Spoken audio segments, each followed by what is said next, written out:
கருப்பு உடைந்த காத்திருப்பு போராட்டத்தினுடைய விளக்க கூட்டம் புதுக்கோட்டை மாவட்டத்திலே மாவட்ட செயற்குழு நடந்து கொண்டுள்ளது.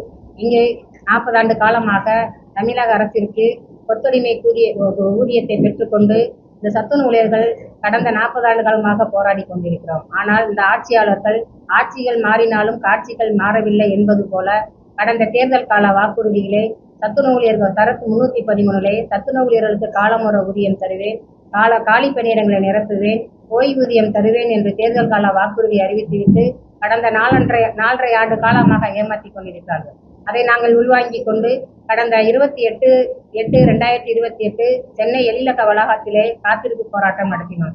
அந்த போராட்ட களத்திலே இயக்குனர், இணை இயக்குனர், அரசு செயலாளரை அழைத்துட்டு போய் எங்களுடைய பேச்சுவார்த்தைக்கு என்ற பெயரில் 3 கோரிக்கைகளை நாங்கள் நிறைவேற்றுவோம் என்று, மற்ற கோரிக்கைகள் காலமுறை ஊதியம், ஓய்வூதியம் சம்பந்தமாக முதல்வரிடம் கொண்டு செல்வேன் என்று கூறினார். 1 மாத காலம் ஆகிவிட்டது. பல மாவட்டங்களிலே அந்த காலிப்பணியிடங்கள் நிரப்புவதில் காலதாமதங்கள் ஆகிக் கொண்டிருக்கிறது. சில மாவட்டங்களில் அதுக்கான வேலைகள் நடந்து கொண்டிருக்கிறது.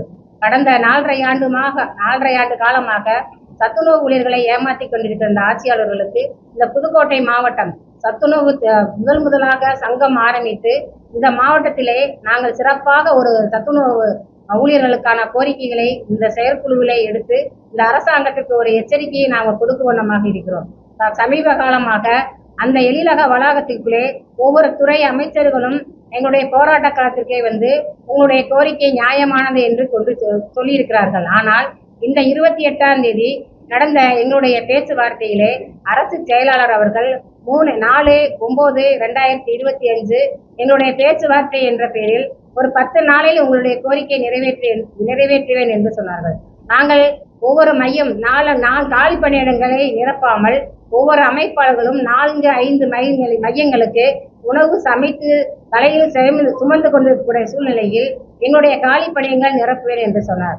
நாங்கள் போராடி 40 ஆண்டு காலத்திற்கு பின்பாக தொகுப்பூதியத்தை ஒழிக்க வேண்டும் என்று கூறியதன் அடிப்படையில் சமீபத்தில் ஜனவரியில் ஒரு தொகுப்பூதியத்தை ஒழிக்காமல் அரசாணை 95 காலி பணியிடத்தை உதவியாளர் நிரப்புவதற்காக அதற்கான ஆயத்த பணிகள் செய்து நேர்முக தேர்வு எல்லாம் முடிந்த பின்னும் அந்த காலி பணியிடத்தை நிரப்பாமல் காலம் தாழ்த்தி கொண்டிருக்கிறது.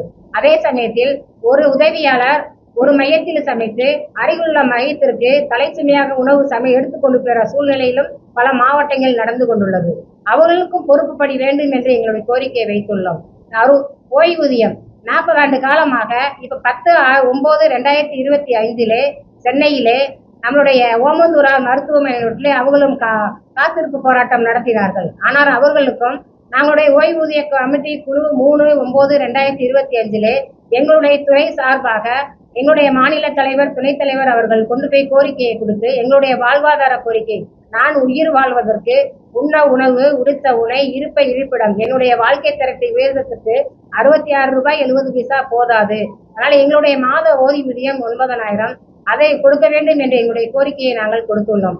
ஆனால் இன்று 30/9/2029 எங்களுடைய கோரிக்கையை கொடுத்து ஓய்வூதிய கமிட்டி குழு அறிக்கை வைக்க வேண்டும் என்று கூறியது அரசூழியர் சங்கம் ஜாக்டோஜியோ அமைப்புகளும் கொடுத்திருக்க சூழ்நிலையிலும் இந்த அரசு இடைக்கால அறிக்கை ஒன்றை சமர்ப்பித்துள்ளது. சத்துணவு ஊழியர்கள் அவங்களுடைய ஓய்வூதியம் அகவிலைப்படியுடைய ஓய்வூதியம் வேணும். 40 ஆண்டு காலமாக போராடி கொண்டு ஓய்வு பெறப்ப அவங்களுக்கு 2000, ஓய்வு பணியில் இருக்கும் போது அவங்களுக்கு 55% அகவிலைப்படியுடன் ஊதியத்தை வாங்கி கொண்டு ஓய்வுக்கு பின்னால் அவர்களுக்கு எந்த ஒரு பணபலனும் இல்லாமல் 2000 வச்சு அவங்களுடைய வாழ்க்கை தரத்தை உயர்த்த முடியாது என்கிற அந்த கோரிக்கையை முன்வைத்து அடுத்த கட்ட போராட்டங்களுக்கு நாங்கள் தயாராவோம் என்று கூறிக்கொண்டு முடிக்கிறேன். நன்றி சொல்றேன். இடைக்கால அறிக்கை தாக்கல் தெரியுமா? அடுத்த கட்ட போராட்டம் என்ன மாதிரி கொண்டு போகும்? இப்ப நாங்க 12/10 அரசூழியர் சங்கம் மாநில செயற்குழு நடக்கிறது. 8/8 ஜாக்டோஜியோ சார்பாக ஒருங்கிணைப்பாளர் கூட்டம் நடக்கிறது. அந்த கூட்டத்தில் எடுக்கக்கூடிய அனைத்து முடிவுகளிலும் தமிழ்நாடு சத்துணூழியர் சங்கம் முழுமையாக கலந்து கொள்ளும். இந்த இடைக்கால தேர்தல் காலத்துல ஓய்வூதியம் என்பது ஒரு கண்துடைப்புக்கான ஒரு இதாத்தான் இருக்குது. இந்த இடைக்கால அறிக்கையில எங்களுக்கு முழு உடன்பாடு இல்லை. ஜாக்டோஜியோ அரசு ஊழியர் சங்கம் எடுக்கக்கூடிய அனைத்து போராட்டங்களையும் சத்துணவு ஊழியர் சங்கம் முழுமையாக இருக்கும். 21 எலெக்ஷன்ல டிஎம்கே வந்து பல்வேறு வாக்குறுதிகள் கொடுத்தாங்க இந்த நிறைவேற்ற. 26 தேர்தலில் இதன் எதிர்பார்ப்பு என்ன இருக்கு? எங்கே எங்களுடைய கோரிக்கை அவர் செஞ்சு தருவேன் என்று தேர்தல் கால வாக்குறுதிகளுக்கு ஆட்சி கட்டளையில் நாங்கள் அமர வைத்தோம். அரசு ஊழியர், ஆசிரியர்கள், சத்துணவு ஊழியர்கள் அனைவருமே சேர்ந்து ஆட்சி கட்டளையில் அமர வைத்தோம். எங்கே நாங்கள் துளைத்தோமே அங்களோட எங்களுடைய கோரிக்கையை வென்றெடுப்போம். தேர்தல் புறக்கணிக்க மாட்டோம். தேர்தலை புறக்கணிக்க மாட்டோம். தேர்தலில் வந்து இவங்களை ஆட்சியை யார்கிட்ட இருந்து நாங்கள் தொலைச்சோமோ அந்த கோரிக்கையை இந்த 6 மாத காலத்துக்குள்ளாக எங்களுடைய போராட்ட வடிவங்கள், போராட்டங்கள் மூலியமாக எங்களுடைய கோரிக்கையை வென்றெடுப்போம். ஒருவேளை 6 மாதம் எலெக்ஷனுக்குள்ள நிறைவேற்றனாக்க உங்களுடைய நிலைமை என்னவா இருக்கும்? போராட்ட களம் தான் முடிவு சொல்லும். போராட்ட களம் தான் அதை முடிவு சொல்லும். 6 மாசத்துக்குள்ள இந்த முதல்வர் எங்களுக்கு செய்வாருங்கிற ஒரு நம்பிக்கை இருக்கிறது.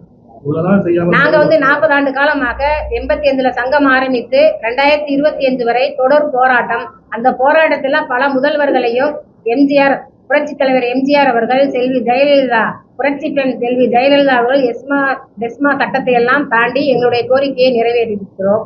அதே போல இவர்களுடைய ஸ்டாலின் முதல்வர் அவர்கள்ட்டையும் எங்களுடைய கோரிக்கையை நாங்கள் வென்றெடுப்போம்.